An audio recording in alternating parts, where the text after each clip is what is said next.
এর কাছ থেকে কাড়িয়ে নিয়ে উচ্চ আদালত বা উচ্চতর আদালত সিবিআই এবং এনআইএ কে দিয়েছে।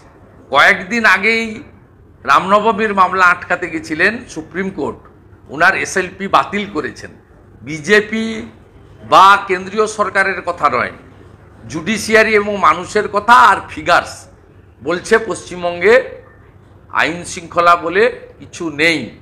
এবং মমতা ব্যানার্জি এমন অপদার্থ একজন পুলিশ মন্ত্রী, যেখানে পাঞ্জাব থেকে মণিপুর থেকে পুলিশ এসে আমাদের গ্রাম পাহারা দিচ্ছে আর ওনার পুলিশকে লোক বিশ্বাস করছে না। এর থেকে বড় উদাহরণ আর হতে পারে না। হুমায়ুন কবিরের কিছু বক্তব্যকে কেন্দ্র করে ইতিমধ্যে রাজনৈতিক উত্তাপ। হুমায়ুন কবির বলছেন যে আমি আলাদা দল ফর্ম করতে পারি, এবং গতকাল দেখা গিয়েছে ডেবরার বিধায়ক হুমায়ুন কবির তিনি বিধানসভার ভেতরে যে প্রশ্ন তুলে ধরেছিলেন তাকে নিয়ে একটা বিতর্ক দানা বেঁধেছিল। সামগ্রিকভাবে দেখুন, কর্পোরেট এবং কোম্পানি স্টাইলে পরিবারবাদী পার্টি চললে সেই পার্টিতে ন্যূনতম আত্মসম্মানবোধ, রাজনৈতিক সেন্স যদি থাকে বেশি দিন টিকে থাকতে পারবেন না। তাই যারা ন্যূনতম যাদের রাজনৈতিক মিনিমাম সেন্স আছে এবং মেরুদণ্ডের অবশিষ্টাংশ টিকে আছে শরীরে, তারাই এই কোম্পানি বা পরিবারের বিরুদ্ধে আওয়াজ তুলবে। আর যারা তথাকথিত ভাতাজীবীদের মতো শরীর থেকে মেরুদণ্ডটা খুলে আলমারির ভিতরে রেখে দিয়েছেন, তারাই এই কোম্পানির চাকরবৃত্তি করে যাবে।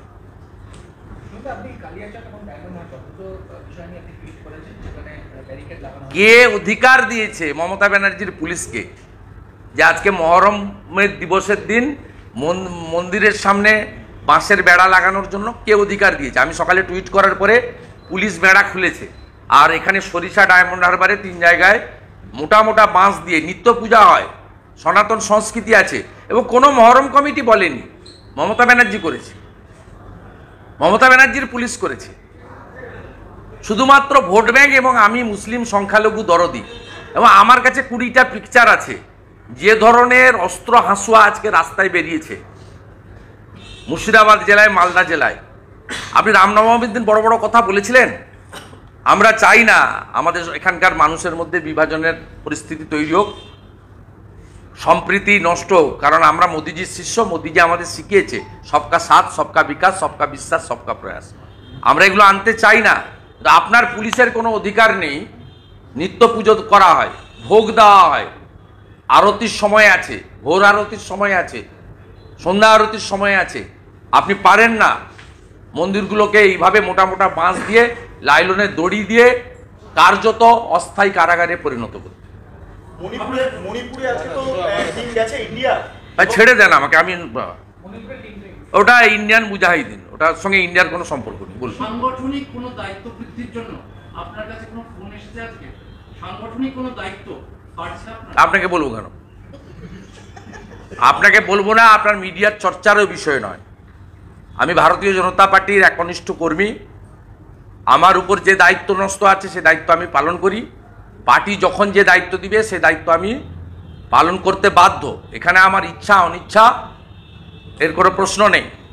অতএব আমি এখন একটা লক্ষ্য নিয়েই এগোচ্ছি, যাতে এই বিধানসভার অধিবেশনে মমতা বন্দ্যোপাধ্যায় তার দুর্নীতি, স্বেচ্ছাচারিতা, তার খুন, রাহাজানি, মিথ্যাচার জনগণের সামনে প্রতিদিন আমরা বিধায়করা তুলে ধরতে চাই। এটাই আমার এখন আশু লক্ষ্য এবং কর্তব্য।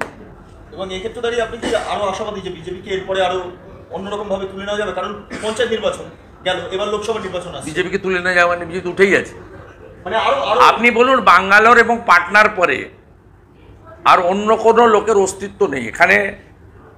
আপনার যারা পরিবারবাদ এবং দুর্নীতি চায় তারা কোম্পানিতে থাকবে, আর যারা রাষ্ট্রবাদ আর বিকাশবাদ চায় তারা বিজেপিতে থাকবে। কারণ সিপিএম এবং কংগ্রেস তারা অপ্রাসঙ্গিক ছিল 21-এর নির্বাচনে। আমাদের সৌজন্যে পার্থ কেষ্টরা জেলে যাওয়ার পরে সিপিএম পথে নেমেছিল। 11 থেকে 16 তো ঘুমিয়েছে প্রধান বিরোধী দল, কেউ দেখতে পায়নি। ওদের কোনো বিরোধী দলের নেতা ছিলেন বলে কেউ জানতই না। আমরা পশ্চিমবাংলায় দুর্নীতির বিরুদ্ধে লাগাতার লড়াই, নবান্ন অভিযান করে নির্মল পরিবেশ করে দিয়েছিলাম, তাই ওরা পথে নেমেছিল। কিন্তু বাঙ্গালোর আর পাটনা যাওয়ার পরে ওদের বিশ্বাসযোগ্যতা আজকে তলানিতে নেমেছে। ওদের নিচের তলার কর্মীরা আমাদের সঙ্গে আসতে চায় এবং আসছে, ভবিষ্যতেও আসবে। উদযাপন কমিটি ये तो एक शोक का दिन है, यहाँ दूसरा तरीके से कुछ एरिया में पालन करता है, उसका कम्युनिटी का सब्जेक्ट, हम लोग का कुछ लेना देना नहीं है। ये मोहर्रम कमेटी ने कभी भी नहीं बताया कि इस टेम्पल के सामने आप लोग बार बार फेंसिंग टेम्पोररी बैरिकेड लगा दीजिए। ममता बनर्जी एपीजमेंट राजनीति करता है और वोट बैंक की राजनीति करती है, इसलिए कुछ साल पहले उन्होंने आपकी मुहर्रम और विजयादशमी, हमारी दशहरा एक दिन था, वो उस विजयादशमी का इमर्शन बंद कर दिया। उसका बाद बहुत साल चला गया, फिर एक बार आज मालदा में और साउथ 24 परगना में, खास करके डायमंड हार्बर एरिया में, कालिया चौक में जो आया वो बहुत खतरनाक है। वो हमारी देश के लिए, संविधान के लिए, हमारी राज्यों के लिए बहुत खराब माने इंस्टेंट है, गलत संदेश जा रहा है। पुलिस ने जबरदस्ती मंदिर का सामने बैरिकेड लगा दिया। सुबह मैं जब ट्वीट किया, चीफ सेक्रेटरी को इंटरवेंशन करने के लिए मांग किया, कालिया चौक का आईसी जाकर तुरंत दोनों मंदिर के सामने जो बैरिकेड था वो हटा दिया। उसका बाद दोपहर का बाद मैं डायमंड हार्बर मॉडल छोड़ दिया। डायमंड हार्बर में और सरिसा में 3 मंदिर में अभी भी स्ट्रॉन्ग बैरिकेड लगा हुआ है। हमारी हिंदू जो सनातनी कल्चर है उसमें प्रेयर होता है, उसमें आरती होता है, वो हवन होता है, वहाँ भगवान को भोग आपका देने का निवेदन करने के लिए थोड़ा पूरा दिन में सुबह मॉर्निंग 3-4 बजे से लेकर शाम संध्या तक 7 साढ़े 7 बजे तक एक डेली शेड्यूल मंदिर में होता है भगवान के लिए। इसके लिए हर मंदिर में पंडित है, हर मंदिर में जो अरेंजमेंट होता है हमारी कल्चर के तहत वो अरेंजमेंट भी है। लेकिन काला राज कुछ मंदिर में एक काम करने नहीं दिया। ये कोई मुहर्रम का कमेटी, कोई माइनॉरिटीज का, मुस्लिम का लोग नहीं बताया। ये जो तुष्टिकरण का राजनीति करता है, वोट बैंक की राजनीति करता है, भ्रष्टाचारी ममता बनर्जी का पुलिस किया है, ये बहुत घटिया है, बंगाल के लिए शर्मनाक है। ये अपीजमेंट पॉलिटिक्स बंगाल में खत्म होना चाहिए। ममता बनर्जी कह रही हैं कि इस बीजेपी जो है फेक न्यूज़ और फेक वीडियोस फैलाते हैं और बंगाल जो है बेस्ट है कंट्री में लॉ एंड ऑर्डर के लिए। कैसे लॉ एंड ऑर्डर में लिए अच्छा है वो तो आपको पता चल गया। 2021 में पोस्टपोल वायलेंस में 56 बीजेपी कार्यकर्ता का डेथ हुआ, इंक्लूडिंग आवर कैंडिडेट मानस शाह। पिछले 2 साल में कहाँ कहाँ चुनाव हुआ, बंगाल का साथ असम का चुनाव हुआ, बंगाल का साथ केरला का चुनाव हुआ, तमिलनाडु को चुनाव हुआ, पुदुचेरी का चुनाव हुआ, कुछ दिन पहले कर्नाटक का चुनाव हुआ, उसका पहले त्रिपुरा, नागालैंड, मेघालय का चुनाव हुआ, उसका पहले यूपी का, उत्तराखंड, आपका गोवा का, पंजाब का चुनाव हुआ। कहाँ पोस्टपोल वायलेंस हुआ है, कहाँ इस पार्टी जीते उस पार्टी जीते, कहाँ सरकार रहे, कहाँ सरकार चेंज है हुआ है। ये हमारी देश की डेमोक्रेसी परंपरा है, लेकिन कहाँ हुआ है, बंगाल में, ओनली बंगाल। इस बार इस तरीके से पंचायत चुनाव में, लोकल बॉडीज का इलेक्शन में हिंसा कहाँ हुआ है, कोर्ट को इंटरफेयर करने पड़ा। 822 कंपनी, लगभग 65,000 पैरामिलिट्री फोर्स अभी भी बंगाल के गांव के अंदर है। इतना लेडीज के ऊपर अत्याचार कहाँ हुआ? 55 लोग को जान गया, उसमें 24 मुसलमान है, माइनॉरिटीज है, उसमें 17 शेड्यूल कास्ट है। इतना अत्याचार कौन कहाँ हो रहा है? आपने खुद कार्यकर्ता का जान गया, ममता जी का अपनी खुद कार्यकर्ता का जान गया। She is totally fail as a police minister. Due to this more than 100 cases transfer to West Bengal police to NIA और सीबीआई। कोलकाता हाईकोर्ट के न्यायाधीश ने कोलकाता नगर पालिका से कहा कि अवैध निर्माण पर लगाम लगाने के लिए जरूरत पड़े तो यूपी सीएम योगी के बुलडोजर का किराए पर लीजिए। देखिए, जब उन्होंने ऑर्डर पास करेगा उसके ऊपर मैं टिप्पणी दूंगा।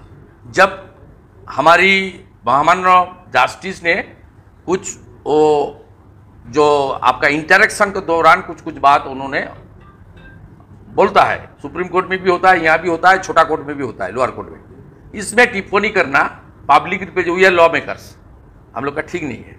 जब फाइनली वो ऑर्डर करेगा, ऑर्डर के अंदर ये आएगा तो पूछ लेना, मैं इस सवाल का जवाब दूंगा। लेकिन लग रहा है कि बुलडोजर की जरूरत है। ऑब्जर्वेशन और कमेंट्स में उसका टिप्पणी करना कानून की दृष्टि से ठीक नहीं। बंगाल में बुलडोजर की जरूरत है? नहीं, से तो दूसरा बात है। जो कानून तोड़ेगा उसको सबक सिखाना हमारी देश की परंपरा है। ये उत्तर प्रदेश में माफिया था, इसलिए आतिक को जो होना था वो हुआ। विकास दुबे माफिया था, उसका जो होना था वहाँ आतिक को कोई मुसलमान बोलकर नहीं मारा, मैंने उसका सबक सिखाया। विकास दुबे को ब्राह्मण बोलकर कोई सबक नहीं किया। गुंडा गुंडा ही होता है, और गुंडा के खिलाफ देश का कानून है। जोगी जी कानून को इम्प्लीमेंट कर रहा है, ममता जी गुंडा को संरक्षण दे रहा है। टीएमसी रिक्रूटमेंट स्कैम में अभिषेक बनर्जी का नाम आया, चार्जशीट मेंशन किया गया है, क्या कहना चाहिए?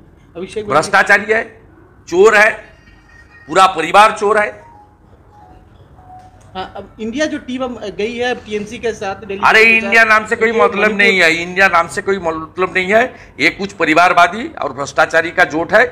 ये लोग ईडीआई या सीबीआई को रोकने के लिए एक हुआ है। इसका कॉमन मिनिमम एजेंडा है to resist CBI and ED, nothing else.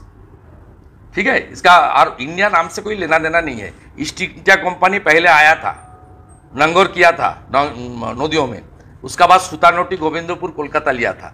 East India company की हमारी राष्ट्रवादी था नहीं था? हमारी प्रधानमंत्री जी ने बता दिया, इंडियन मुजाहिदीन तो इंडिया का नाम लेता है।